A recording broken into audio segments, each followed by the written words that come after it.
Hello everyone, आज के इस क्लास में मैं आप सभी को बिहार एसएससी के लिए मैथ का प्रीवियस ईयर क्वेश्चन कराने वाली हूँ। तो ये क्वेश्चन क्षेत्र मिति का है।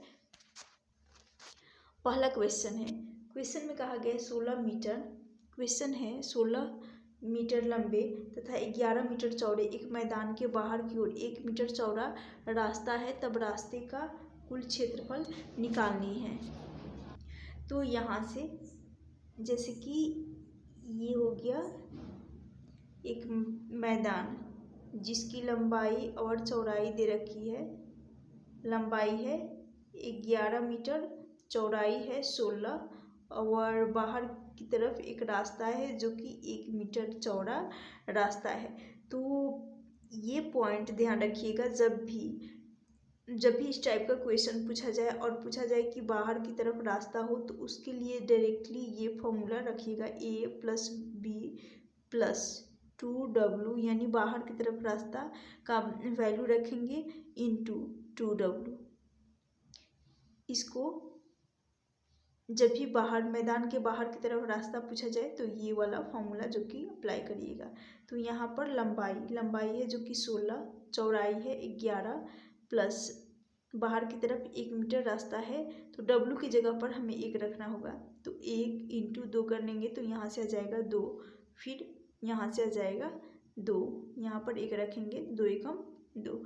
तो यहाँ से सॉल्व कर लेंगे, यहाँ से आ गया 11 और 16, ये हो जाएगा 27, 27 और 2 29, 29 इंटू 2 कर लेंगे, ये हो जाएगा 58 सेंटीमीटर स्क्वायर हो जाएगा। ऑप्शन बी इस क्वेश्चन का राइट आंसर हो जाएगा। उम्मीद करती हूँ क्वेश्चन समझ में आ गया होगा।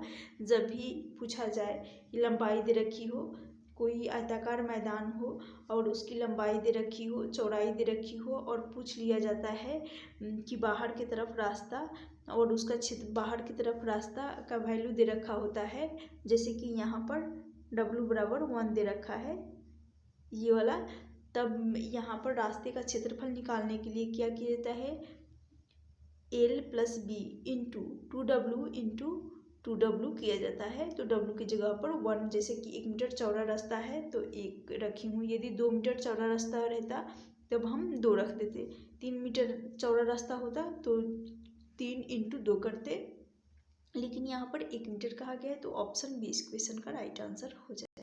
नेक्स्ट क्वेश्चन है, क्वेश्चन में कहा गया है एक वर्ग के क्षेत्रफल का संख्यात्मक मान उसकी प्रत्येक विकर्ण के संख्यात्मक मान के आधे के बराबर है, तो विकर्ण का संख्यात्मक मान पूछा गया है।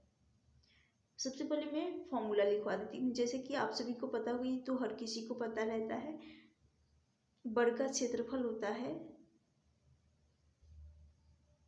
भुजा स्क्वायर, यानी कहने का मतलब है a स्क्वायर हो जाएगा, a स्क्वायर हो जाएगा। और बात कर लेते हैं विकर्ण, तो वर्ग का विकर्ण होता है, वर्ग का विकर्ण ये बराबर हो जाता है √2a के। तो ये इम्पोर्टेंट पॉइंट है। चलिए इसको सॉल्व कर लेते हैं। जैसे कि कहा गया है एक वर्ग के क्षेत्रफल का संख्यात्मक मान उसके प्रत्येक विकर्ण के संख्यात्मक मान के आधे के बराबर है, यानी आधा, यानी कहा गया है 1/2 के बराबर है। तो चलिए, और ये विकर्ण के, तो विकर्ण जैसे कि 2a है, जैसे कि 2√2a है, तो इसका आधा कर लेंगे यानी गुना कर लेंगे, तो ये हो जाएगा √2a अपॉन ये बटा में आ जाएगा 2। अब ये हो गया, एक्सप्लेन की हूँ, a स्क्वायर, इतना करने की कोई ज़रूरत नहीं है, आप इजीली डायरेक्ट कर सकते हैं, जैसे कि मैं यहाँ पर बता रही हूँ डायरेक्ट।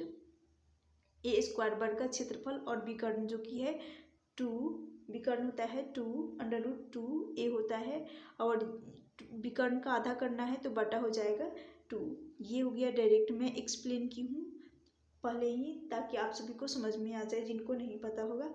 फिर यहाँ से हमें हमें यहाँ से मिल जाएगा ये बराबर हो जाएगा a स्क्वायर बराबर ये √2a अपॉन है 2, तो यहाँ से आ जाएगा 1/2 दो, 1/2। और आप सभी को पता होगा विकर्ण जैसे कि बताई हूँ ये होता है √2a के बराबर होता है। विकर्ण ये √2a होता है। और जैसे कि a बराबर आया है 1/√, यहाँ पर √2 रहेगा, 1/√2 आया है। तो जब 1/√2 आया है और हमें चाहिए यहाँ पर संख्यात्मक मान विकर्ण का, तो यहाँ से डायरेक्टली दिख रहा है कि एक आंसर विकर्ण जो कि 1 हो जाएगा। विकर्ण की बात की जाए तो विकर्ण 1 निकल कर आ जाएगा। ऑप्शन सी इस क्वेश्चन का राइट आंसर हो जाएगा, यानी विकर्ण ये हो गया विकर्ण। तो यहाँ से हमें मिल जाएगा एक ऑप्शन सी इस क्वेश्चन का राइट आंसर। नेक्स्ट क्वेश्चन है, ए भुजा वाले वर्ग का क्षेत्रफल व ए भुजा वाले समबाहु त्रिभुज के क्षेत्रफल का अनुपात पूछा गया है। तो वर्ग का क्षेत्रफल पहले ही बता चुकी हूँ, तो समबाहु त्रिभुज का क्षेत्रफल होता है, इसको भी लिख देती हूँ, समबाहु त्रिभुज का क्षेत्रफल ये होता है √3a² बटा होता है 4। ये इंपॉर्टेंट पॉइंट है, इसको याद कर लीजिएगा। फिर उसके बाद चलिए सॉल्व कर लेते हैं। जैसे कि वर्ग का क्षेत्रफल भुजा ए है, ए भुजा वाले वर्ग का क्षेत्रफल तो a² हो जाएगा, भुजा को ए माने हैं तो a² हो जाएगा क्षेत्रफल। अनुपात निकालना है हमें, क्योंकि कहा गया है यहाँ पर अनुपात निकालने को। उसके बाद समबाहु त्रिभुज के क्षेत्रफल के बराबर कर लेंगे। तो समबाहु त्रिभुज का क्षेत्रफल √3a² अपॉन होता है 4। तो यहाँ से ये हो जाएगा, हमें अनुपात चाहिए तो साफ साफ दिख रहा है कि 4:√3 इस क्वेश्चन का राइट आंसर हो जाएगा ऑप्शन ए। उम्मीद करती हूँ ये क्वेश्चन भी समझ में आ गया होगा। चलती हूँ नेक्स्ट क्वेश्चन की तरफ। मैं जो भी क्वेश्चन करा रही हूँ सभी क्वेश्चंस इंपॉर्टेंट है और पूछे गए, यानी बिहार एसएससी एग्जाम में पूछे गए सभी क्वेश्चंस। नेक्स्ट क्वेश्चन है, यदि एक त्रिभुज की प्रत्येक भुजा को 2 गुना कर दिया जाए तो नए त्रिभुज पुराने त्रिभुज के क्षेत्रफल का k गुना हो जाएगा। यानी कहने का मतलब है भुजा जो कि 1 से 2 गुना हो रहा है, यानी 1 से 2 हो रहा है। तो जब भी भुजा ये क्षेत्रफल की बात की जाती है तो इस क्षेत्रफल स्क्वायर हो जाता है। क्षेत्रफल यानी स्क्वायर लेना होता है। तो यहाँ पर एक का स्क्वायर करने पर 1 ही रहेगा, लेकिन 2 का स्क्वायर कर लेंगे तो 4 हो जाएगा, यानी 1 से हो जाएगा 4। तो ऑप्शन 4 हो जाएगा, 2 से हो जाएगा 4। ऑप्शन बी इस क्वेश्चन का राइट आंसर हो जाएगा। k गुना कहा गया है तो 4k हो जाएगा। नेक्स्ट क्वेश्चन है, एक वर्ग और एक समबाहु त्रिभुज का परिमाप एक समान है। यानी कहने का मतलब है एक वर्ग है और एक समबाहु त्रिभुज का परिमाप, यानी वर्ग का भी परिमाप और समबाहु त्रिभुज का भी परिमाप एक समान है। यदि वर्ग का विकर्ण 12√2 है, 12√2 है सेंटीमीटर है, तो त्रिभुज का क्षेत्रफल पूछा गया है। तो सबसे पहले हमें वर्ग का परिमाप और समबाहु त्रिभुज का परिमाप बराबर करना होगा। तो वर्ग का परिमाप बराबर कर लेंगे, वर्ग का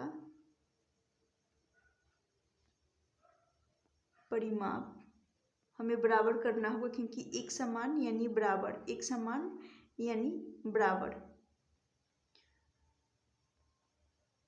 समबाहु त्रिभुज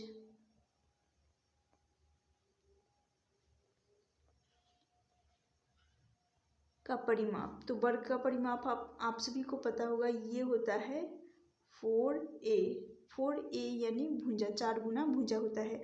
और समबाहु त्रिभुज का परिमाप ये हर किसी को यानी याद नहीं होगा, तो ये होता है 3a' होता है, 3a' होता है। तो इसको इम्पॉर्टेंट पॉइंट है, ये दोनों इम्पॉर्टेंट पॉइंट समबाहु त्रिभुज का परिमाप है, इसको ध्यान रखिएगा। तो इसको बराबर करना होगा, राइट। जैसे कि यहाँ पर दे रखा है वर्ग का विकर्ण 12√2 है, तो वर्ग का विकर्ण ये बराबर, वर्ग का विकर्ण बराबर होता है ये √2a के, और विकर्ण दे रखा है 12√2, तो √2 से √2 कट जाएगा, यानी यहाँ से a बराबर आ जाएगा 12, और a का मतलब होता है भुजा, और a यानी यहाँ पर हमें 12 a की जगह पर हमें 12 रखना होगा, तो 4 × 12 और बटा में ये 3 आ जाएगा। जब बटा में ये 3 आ जाएगा तो हमें यहाँ से ए डैश का मान मिल जाएगा।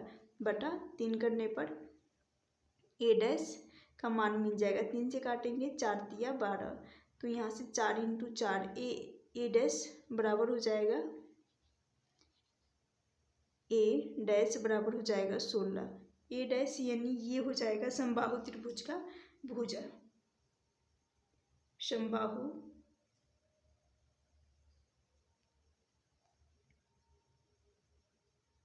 समबाहु त्रिभुज की भुजा बराबर हो जाएगा ए डैश। जब समबाहु त्रिभुज की भुजा हमें पता चल जाएगा तो हम इजीली समबाहु त्रिभुज का क्षेत्रफल निकाल सकते हैं। तो समबाहु त्रिभुज का क्षेत्रफल होता है, समबाहु त्रिभुज का क्षेत्रफल, ये भी इम्पोर्टेंट पॉइंट है, इसको भी ख्याल रखिएगा। समबाहु त्रिभुज का क्षेत्रफल ये बराबर होता है √3 ए स्क्वायर और बटा में होता है 4। ये इम्पॉर्टेंट पॉइंट है। और ये वाला समबाहु त्रिभुज का परिमाप और क्षेत्रफल, ये दोनों ही ख्याल रखिएगा। तो समबाहु त्रिभुज की क्षेत्रफल की बात करें तो ये हो जाएगा √3, ए का मान जो कि 16 है तो इंटू 16 कर लेंगे, क्योंकि स्क्वायर में है। ए स्क्वायर भुजा का मान 16 है और बटा में 4 कर लेंगे। 4 से काटेंगे, 4 चौका 16, 4 बार में चला जाएगा। 4 इंटू 16 कर लेंगे तो यहाँ से आ जाएगा क्षेत्रफल समबाहु त्रिभुज का समबाहु त्रिभुज का क्षेत्रफल ये हो जाएगा 64√3 सेंटीमीटर स्क्वायर। ऑप्शन सी इस क्वेश्चन का राइट आंसर हो जाएगा। उम्मीद करती हूँ ये क्वेश्चन भी समझ में आ गया होगा। बेहद ही इम्पोर्टेंट ये क्वेश्चन है। चलती हूँ नेक्स्ट क्वेश्चन।